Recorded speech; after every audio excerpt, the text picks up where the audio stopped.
You don't manifest your soulmate by scrolling harder or trying to force the universe's timeline.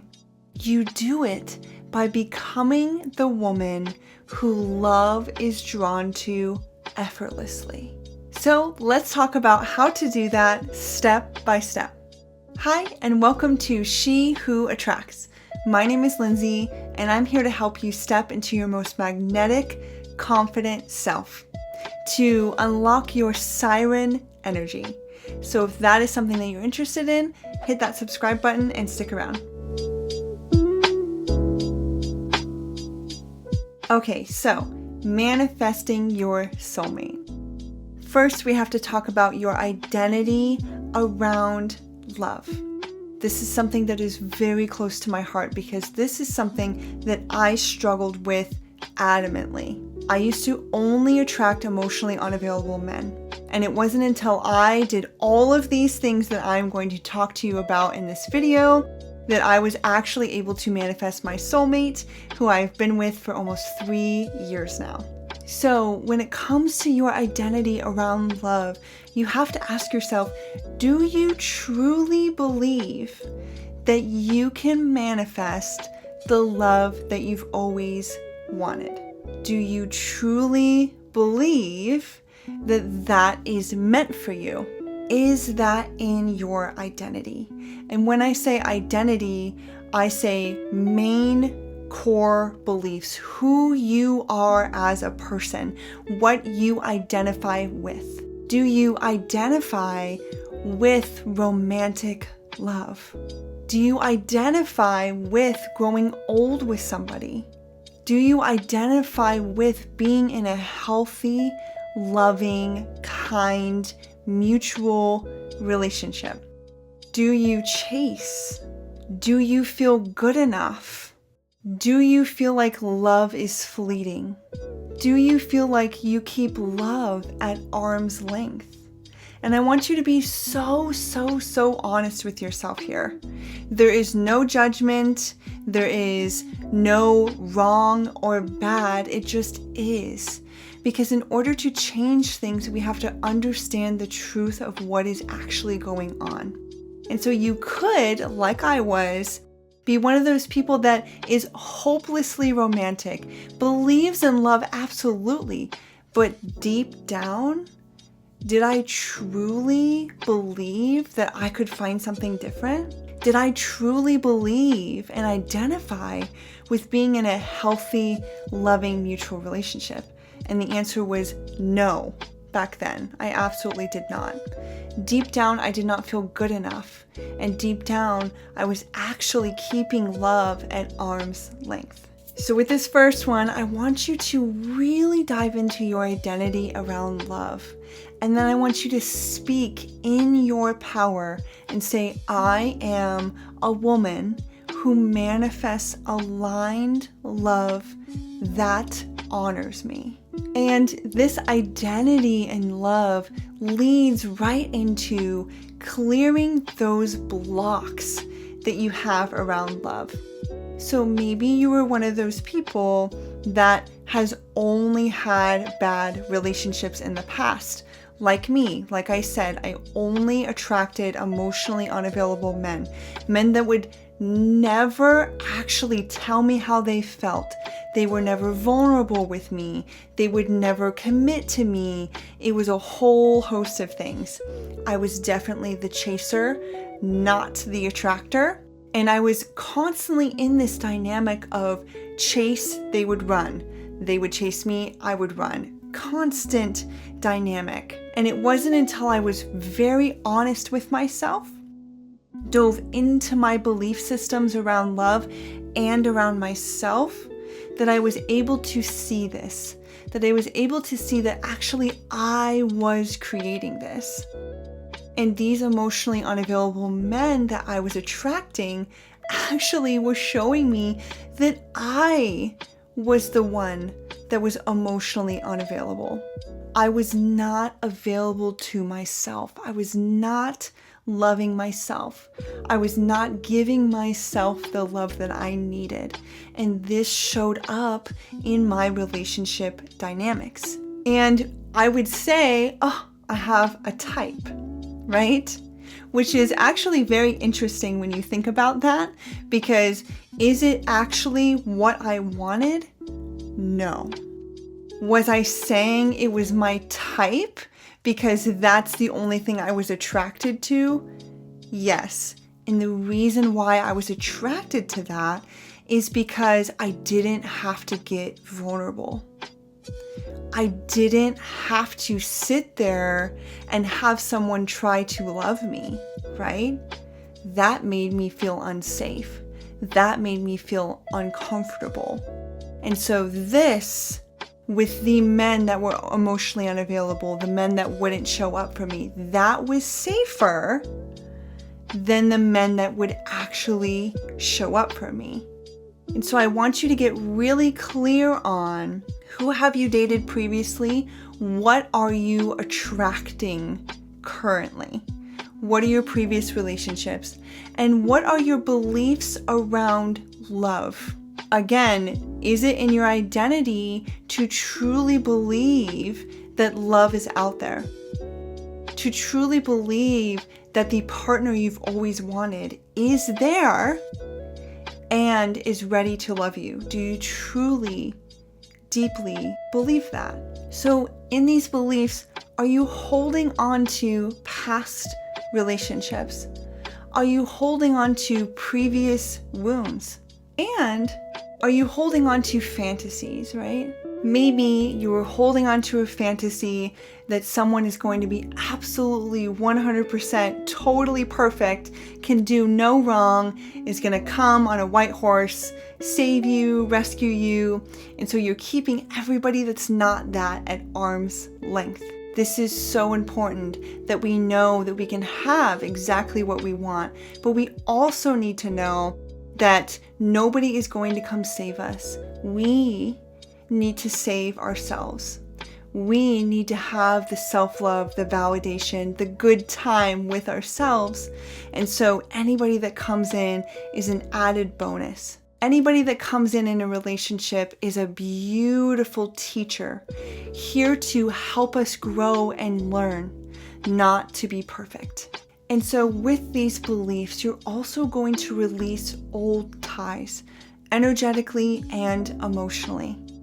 If there's anyone from your previous that is in this space, is a space holder, maybe an ex or somebody that you've always hoped that it would work out, a situationship, you have to open yourself up energetically to create space for someone new.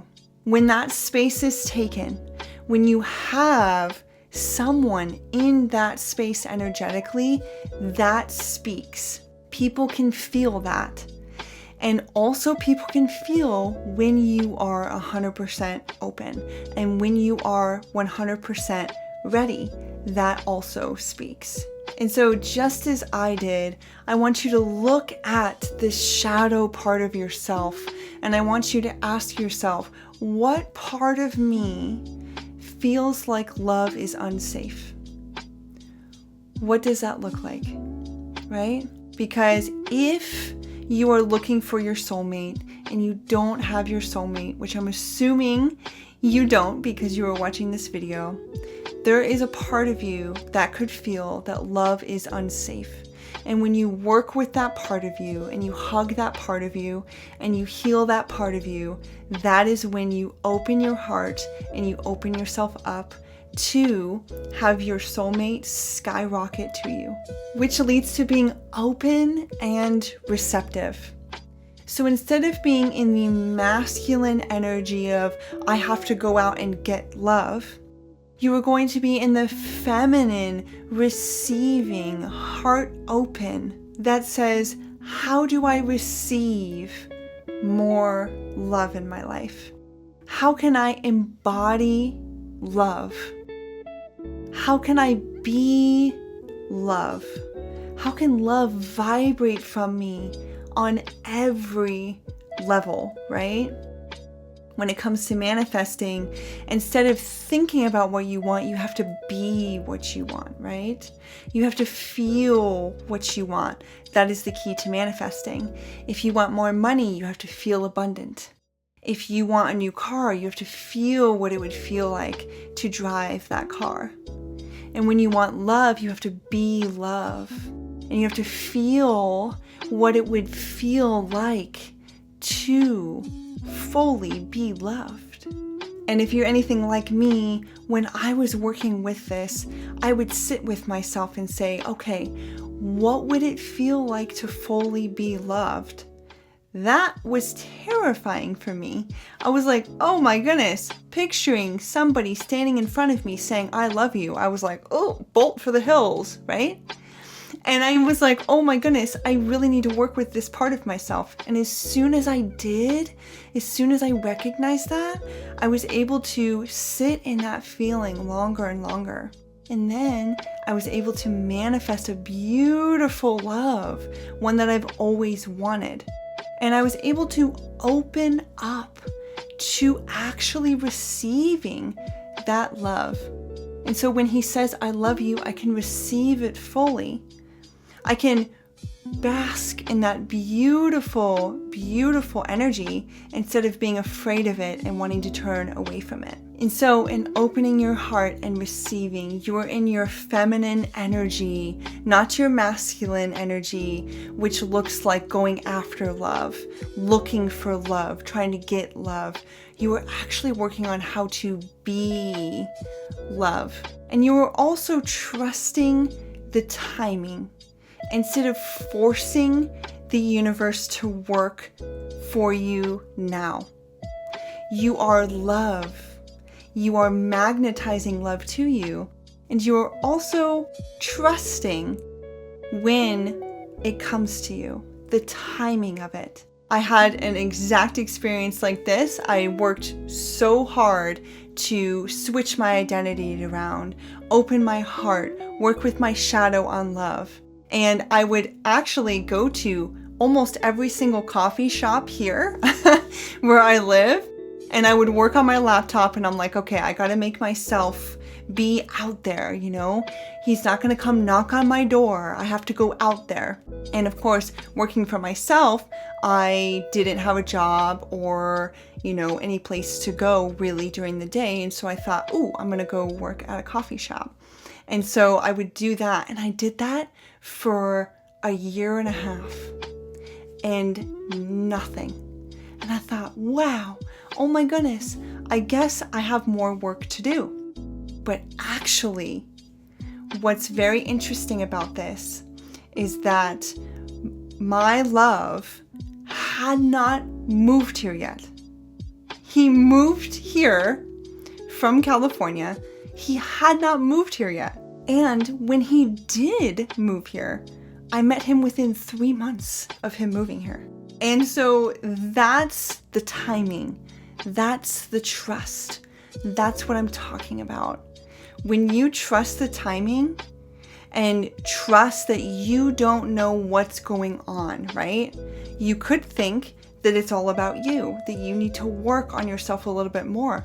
Or it could be that you're waiting for your person to move to where you actually are. Right? So this is all in the trust. This is all in being in your love, being in your magnetism, and trusting the timing. This next tip I love so, so, so much. You're going to take your journal out and you are going to be so absolutely clear on what you want. Anytime we're manifesting, we have to be crystal clear on what we want, right? We can't just say, oh, I want a new car. What type of car, right? Oh, I want a new job. What type of job, right? It's all in the details, because the more details you have, the more you can feel it in your body, the more you can align with it, the more it comes to you. And so I want you to take out a piece of paper, take out your journal, and I want you to write down exactly what you want in a partner. And emphasis on how they make you feel is so important. It's less about the description of them and more about the feeling of them, right? Of course, you have your values that are going to align, the little things you like if they're goofy, or if they are driven, or if they want to travel, little things like that, of course, that align with your values. But I want you to really focus on how they make you feel. And I want you to take this piece of paper, look it over when you're done, fold it, and put it away somewhere safe. Because when your person comes to you, you can take out that piece of paper and you will be shocked at how the similarities on how you actually wrote it down and it actually came to you. I do this with all of my clients. It's such a beautiful practice and it works for them every single time. So the last tip, and almost the most important one, is to stay in your magnetism. If you are scrolling, searching, and doubting, that is chasing energy. That is not attracting energy. And so you want to be so rooted in your self-love that anybody that comes into your life, any partner that comes in to be in a relationship with you, is an added bonus to your beautiful life. You make room for them, but there's not an empty feeling in your body. You are creating energetic space for them, but you are having a wonderful time by yourself. You are good with you. You love you. And this will create such a beautiful relationship because you are giving yourself the love and the validation you seek. And so you're not looking for anybody to rescue you, anybody to give you the validation that you don't have. You're not looking to get something from anybody. You're only looking to be in a beautiful, aligned, honorable partnership. When you do this, when you are so energetically aligned, your soulmate will feel you before they even meet you. And that is the most powerful thing you can do when it comes to aligning with your soulmate, when it comes to manifesting love, is for you to become so unapologetically you, so rooted in your self-love that you magnetize beautifulness to you. You magnetize abundance, you magnetize love, of course, because you are love. And that's what happens. And remember, you are not waiting, you are preparing. This is so important. A lot of the times when we are not trusting the timing, it can feel like a punishment to sit and wait for love to come to you. It can feel like, when is it my turn? Why is this taking so long? What's happening? And I want you to remember that it's not a punishment. It's just getting in alignment. That's all that is. Again, you don't know what's going on with your partner. You don't know if they are working on getting aligned as well. But you are just getting in alignment with the life you want to create, with the love that you want to manifest. That's all that is. And when you see this as a beautiful healing alignment journey, you learn to love and trust and have fun with the process instead of it feeling like punishment. So remember, you are not waiting, you are preparing. And this is such a beautiful, beautiful journey that you have started, rooted in deep self-love, self-trust, and incredible alignment. Thank you so much for joining me. If you are interested in becoming aligned with your divine feminine energy, which can make it 10 times easier for a divine masculine to come and find you, check out my divine feminine energy meditation. It's a 21 days. Listen to this every single day for 21 days, and you will become aligned with your divine feminine energy. Thank you so much. Have a wonderful day.